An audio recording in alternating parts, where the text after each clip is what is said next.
Start with Nick Farrell. Coach, how are you? Hope everything's going well.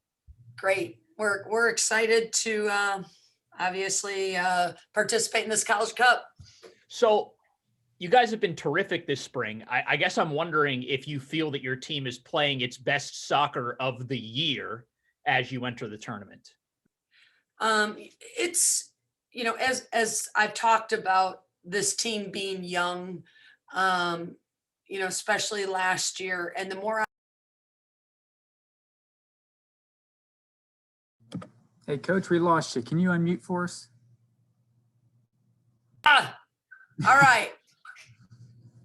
All right, make sure I'm going to keep this cursor here. Yes.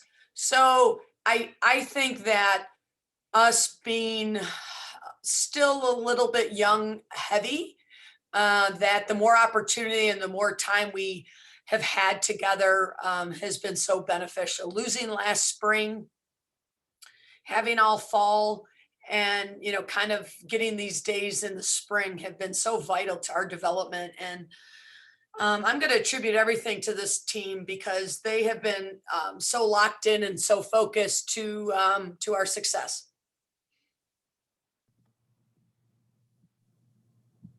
Kevin Kinder is next. It's just been an hour and a half or so since you saw the bracket, got the things. Any early thoughts on, either of the two teams you might face in the first round and what the bracket looks like for you beyond that? Yeah, I mean, we're not going to take Rice or Furman lightly. Rice took Texas A&M into overtime. So you're looking at a Power 5 there, and so Furman goes out every year. They obviously played against Clemson also. So both teams, I think they have 8 and 12 wins, and winning isn't easy. I don't care who you play in what conference. So we're not taking either team lightly. I think that it's exciting that it's a different opponent that potentially we've ever faced, but we're not going to take either team lightly. Let's go to Joe Mercado. Hey, good afternoon, Coach. Obviously, this is a very unique tournament in the sense that everything is single site, and you hope you have a very, very long trip down in North Carolina. But how do you prepare for that? How far in advance do you prepare for all the potential scenarios that could play out if you guys are there for a full 2.5 weeks? Well, I'm bringing the biggest bag I could possibly pack. I am going to be prepared. I don't want to jinx us.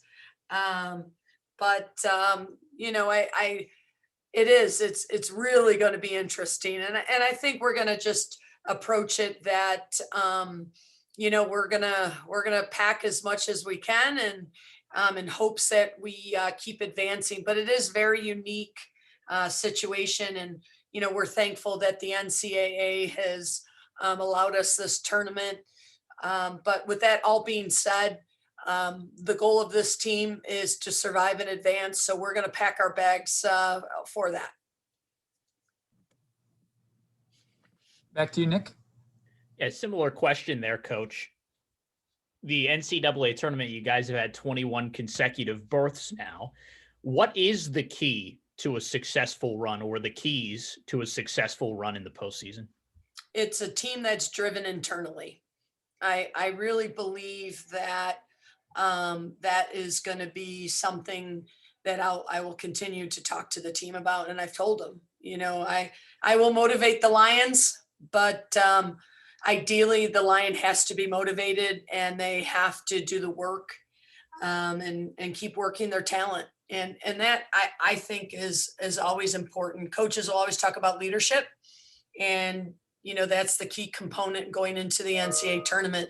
The girls know that I'm experienced. I have an incredibly experienced staff, but ultimately it's going to boil down to their mindset.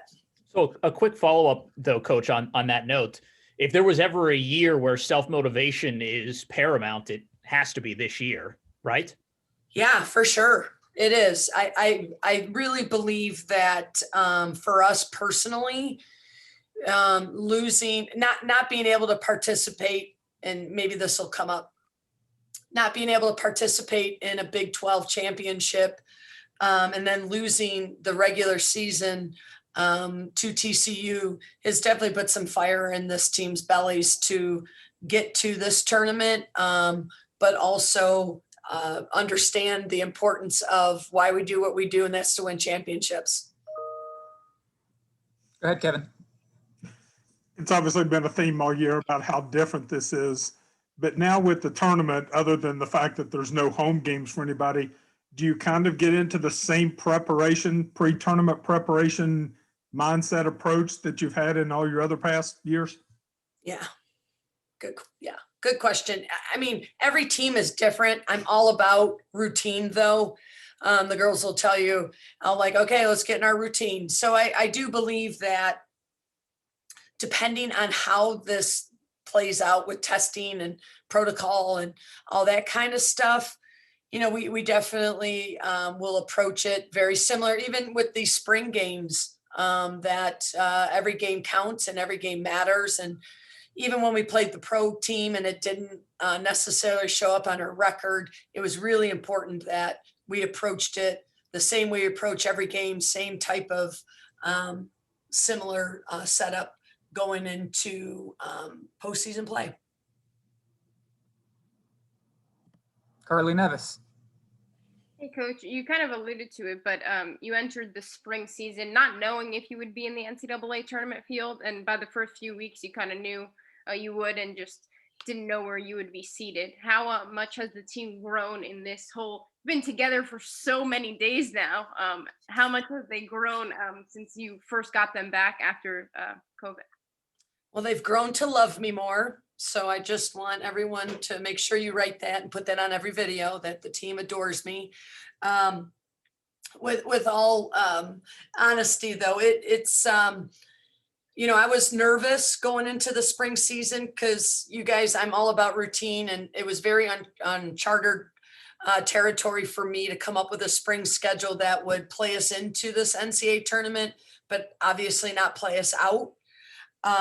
So the success we had this spring, again, was this team just working and understanding that this could play the way it did and really play us into a good seed going into this tournament. So the focus and us coming together as a team has been the time spent, but also the understanding that, you know, you can walk out on the field and lose a game.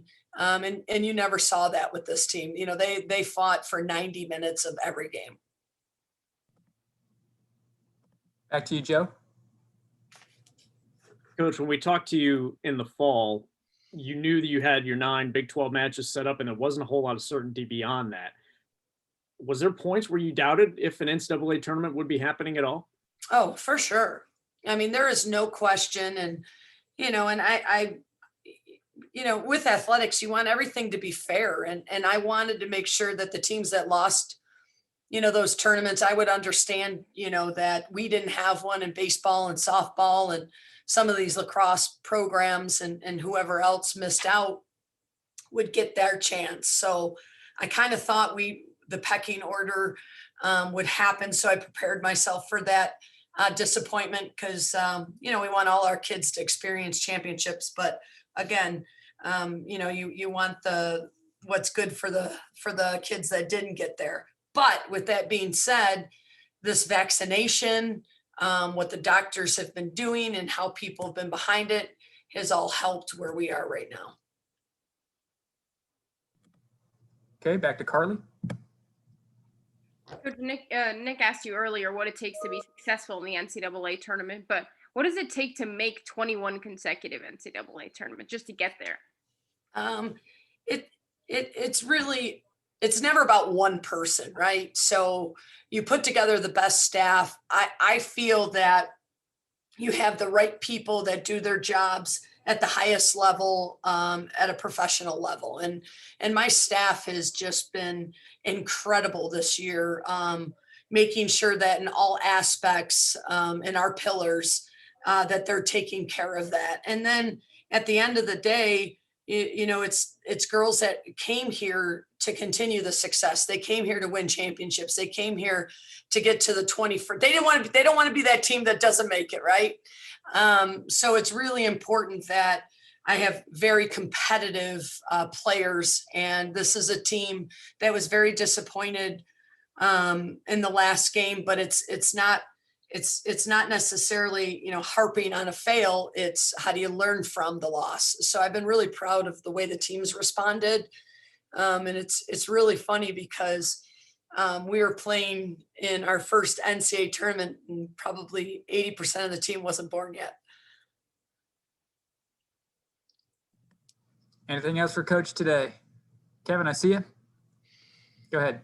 I guess the one difference, Coach, is the gap between your last game and when you're going to play in the tournament a little bit longer. So your fitness and, what's the healthier team, and how do you try to, I guess, ease into this and then build up to it so you're ready to go on May 1st, I think it is. Kevin, I have played such mind games with myself over the years. No, I'm being serious. Like if we lose in the Big 12 tournament, like, oh, this is the best thing for us. We're getting our rest. We're going to be great. And then when we continue and win the tournament, I'm like, we got great rhythm. We're ready. So I am probably going to answer it both. We're going to be fine. I have no idea, but no, listen, I'm writing the narrative. I'm saying the same thing to the team. Hey guys, we got to have intensity at training. We got to put ourselves in a position where we continue to can go 90 plus minutes. It is complicated when you play each other, but now they know what's at stake. So I think they're up for the challenge.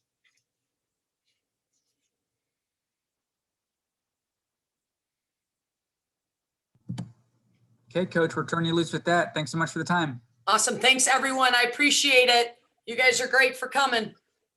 Thanks, everyone. Have a good day.